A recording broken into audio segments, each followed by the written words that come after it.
બસ સેવાની અંદર જે આ પેસેન્જર જે બહારથી આવતા હોય એમના સૂચના છે કે ગાંધીનગર મ્યુનિસિપલ કોર્પોરેશનના હેલ્થ વિભાગ આરોગ્ય વિભાગનાઓ તરફથી અત્યારે ORS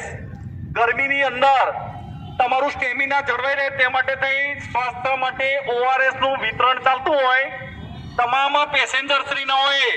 આ જગ્યાએથી ORS કોર્પોરેશનના કર્મચારી પાસેથી ORS મેળવી દરેક